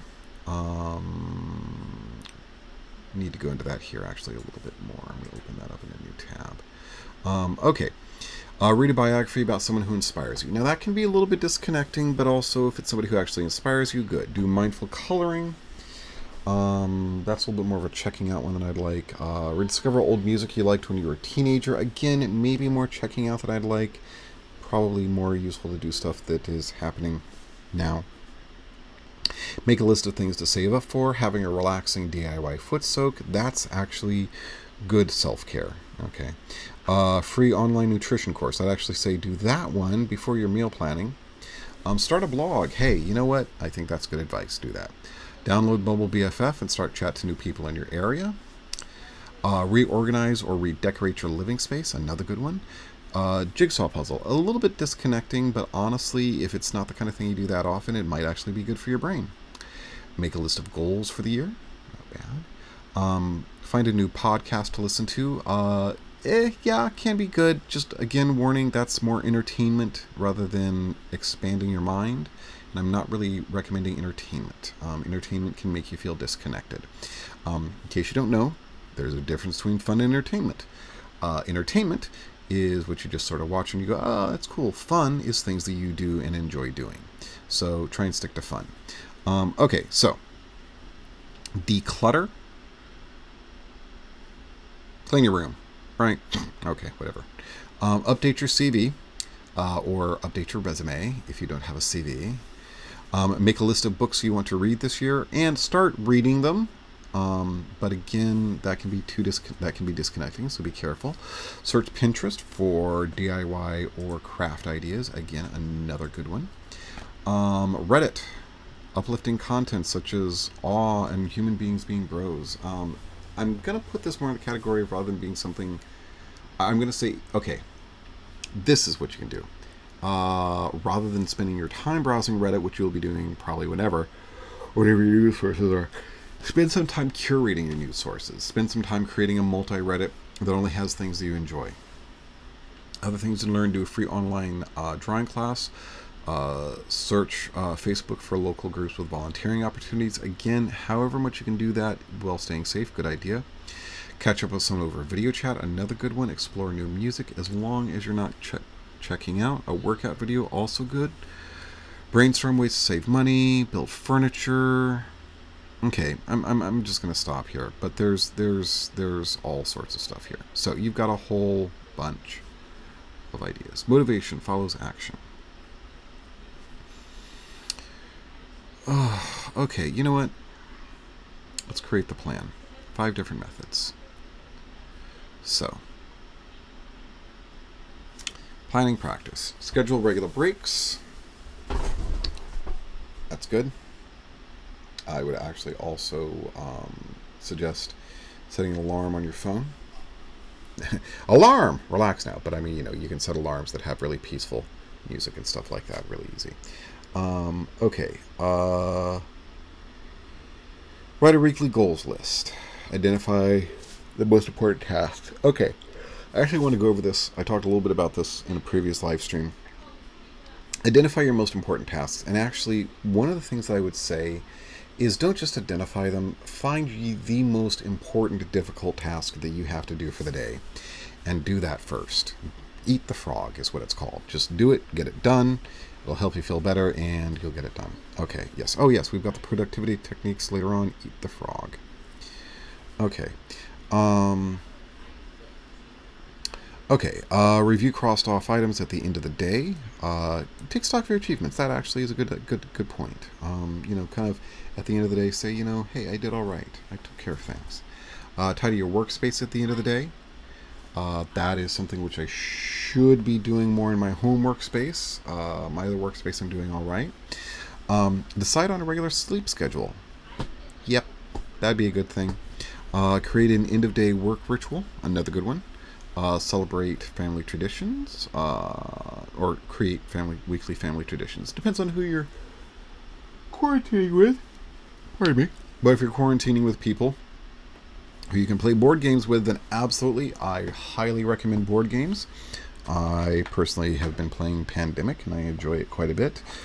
Now, those of you who might have tuned in on last week's live stream, watched us playing Pandemic, you might have noticed that we used these 2 little guys. This one for, I believe, the scientist character, which looks appropriate because he's a creepy little mad scientist. And then we used this one for the quarantine specialist, and that's because, in fact, out of the pack of ones that I had, there are only 2 little characters that were female, and she looks like she's pretty handy with just, figuring out what's going on. But in case you hadn't figured out, these 2 are from Betrayal at House on the Hill, yes, which I would also recommend as a game. It's a fun little game, a little horror game. I will warn you, some of my recommendations are going to be a little bit weird because I think horror is, I don't know, it's so bizarre and fantastic and something that's never actually going to happen that it's almost relaxing to me. I know it's weird, but that's me. It's like a more extreme version of a sci-fi or a fantasy thing. So, okay, cool. So yeah, if it's not relaxing for you, then don't play a horror board game, but board games of any sort are good. And please, please, please, please, if you're going to do board games, expand a little bit. Scrabble's great. Monopoly sucks. And please don't play just those 2. Look around. The board games industry is absolutely fantastic these days and is making some great stuff. Okay, and the last one, the most important thing is be kind to yourself. Spend some time being kind to yourself. Put that on your list, because the more you write it down, even if it's in places that don't seem relevant, it's helpful. Spend some time doing it. Okay. There is a weekly planner, a daily planner. Okay. Starting a daily gratitude practice. Reducing stress and anxiety, boosting mood, helps strengthen your immune system, improving sleep. Okay. Simple way to cultivate gratitude is to keep a gratitude log. I just mentioned this before, but anyway. Each day, set a time in your daily routine to write down one or more thing you're grateful for. I recommend the following sheet. I've got a book here that I can write things down in. Gratitude log. Oh, isn't that pretty? Start a daily breathing practice. Okay, you know what? This is how we're going to wrap up. There's other things. There's a bit more to this, but really what it amounts to is we're going to put all these things together, improve the quality of the social connections. Spend some time. Go through your apps. We'll talk about the social connection planner probably tomorrow night. We'll see. All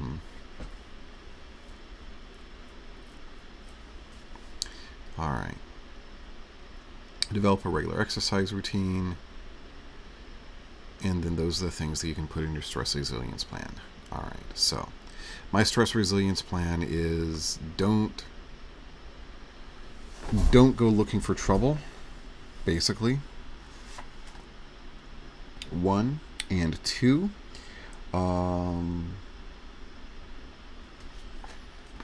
When something goes wrong in my plan and I need to sterilize or clean or things like that, don't panic in the meantime. Okay. So, breathing difficulties are associated with autostress. When you have problems with your breathing, you lower the amount of carbon dioxide that's normally in your blood. This leads to a wide range of symptoms, including shortness of breath, chest tightness, feeling tightness or numbness or tingliness in the arms, fingers, toes, or around the mouth, feeling dizzy and lightheaded, weakness, heart pounding and racing, heart palpitations, sweating or hot flushes, headaches, feeling sick, and fatigue. These symptoms can appear out of the blue and can also lead to, and I'll be honest with you, be symptoms of panic attacks. Your breathing difficulties may be related to breathing in too quickly or breathing in more air. If you feel like you're getting enough, through sighing or yawning frequently. Okay, so let's take a moment to test your breathing. Put one hand on your chest and one hand on your belly. Breathe for a few seconds. What hand rises? If it's your chest, you might have developed a habit of shallow breathing.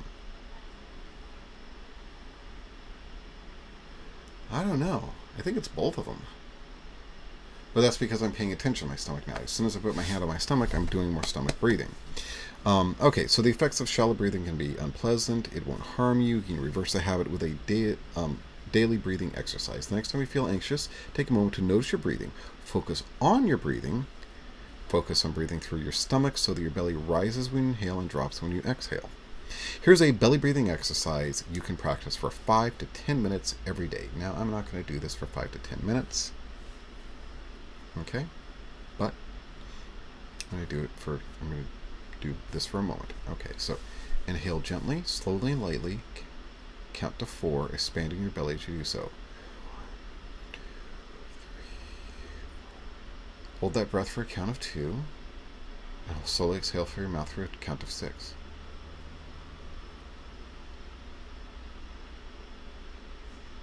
And repeat.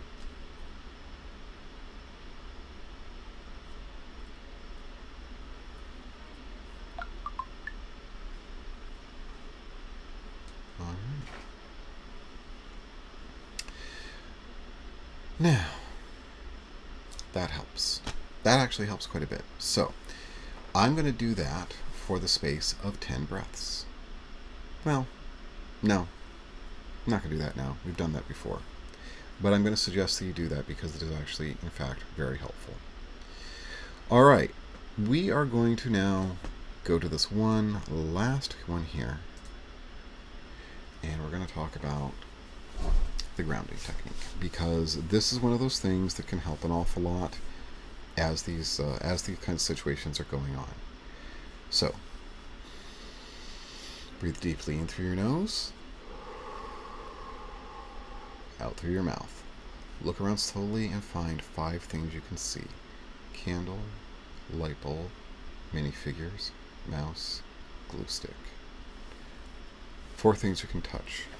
Lighter, Sharpie, belt. Oh, my nose. Oh, I'm not supposed to touch my face. Okay. My shoulder and the microphone. Okay. 3 things I can hear. I can hear the fan. I can always hear the fan. I can hear the crickets. I can hear Celeste in the other room having a conversation. 2 things I can smell.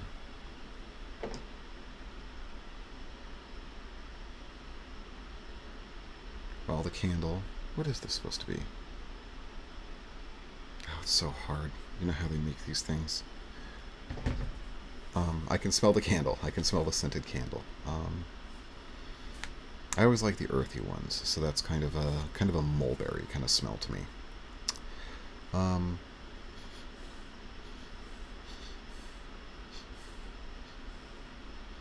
Oh, I can still smell the food from earlier cooking. One emotion I can feel. Well, gratitude. I'm glad you're here. All right, so let's do that as one last thing. Let's go through and do some gratitude. Okay, things I am grateful for. So first of all, I'm not going to say it. First of all, I am glad that I got to see my friend today.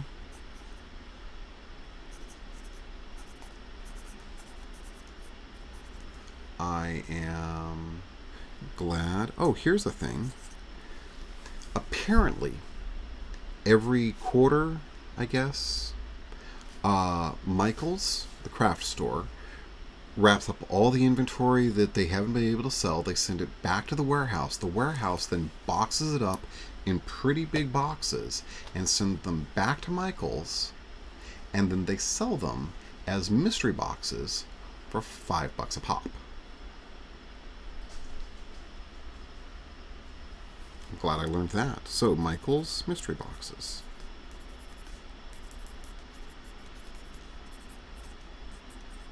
I mean, craft supplies, art supplies, and plus you get something cool. You don't know what you're going to get. It could be fun.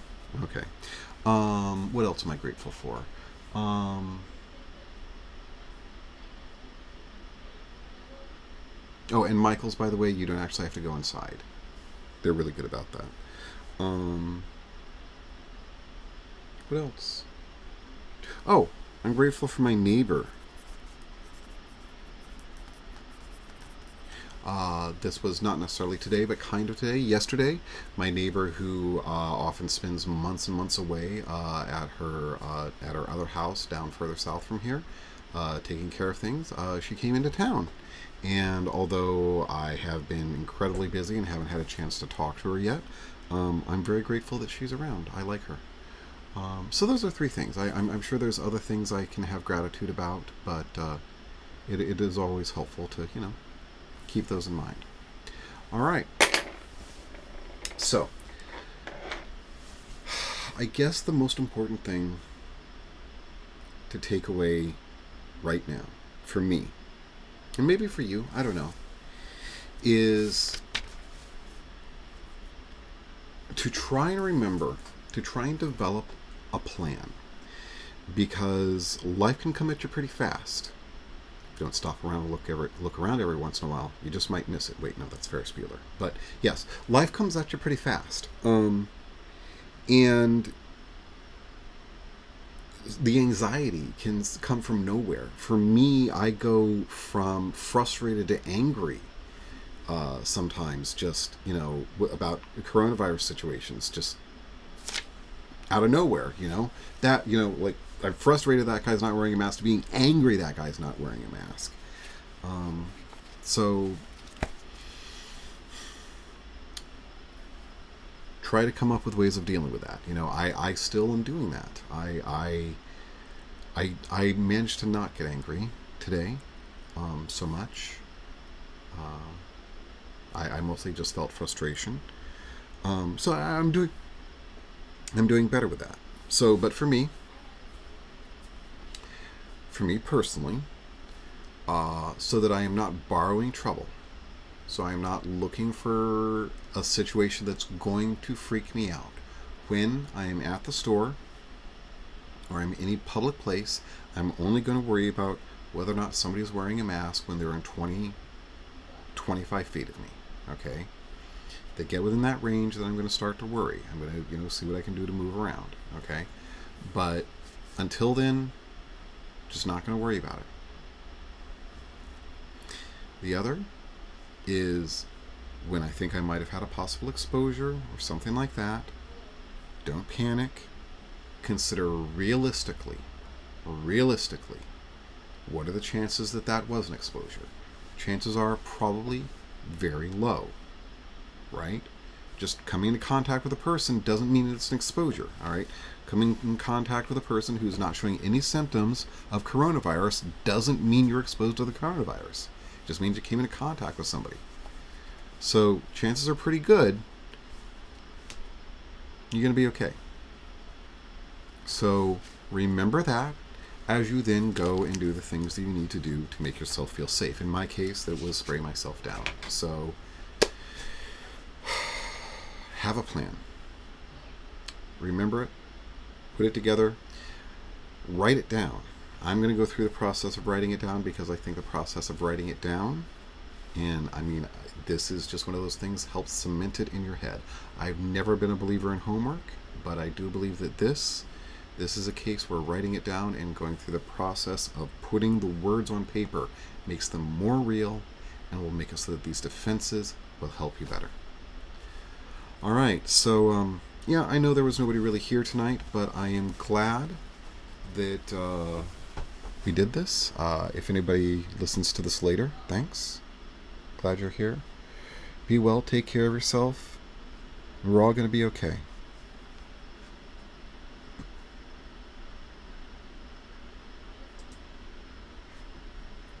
Oh, I gotta do it over here. All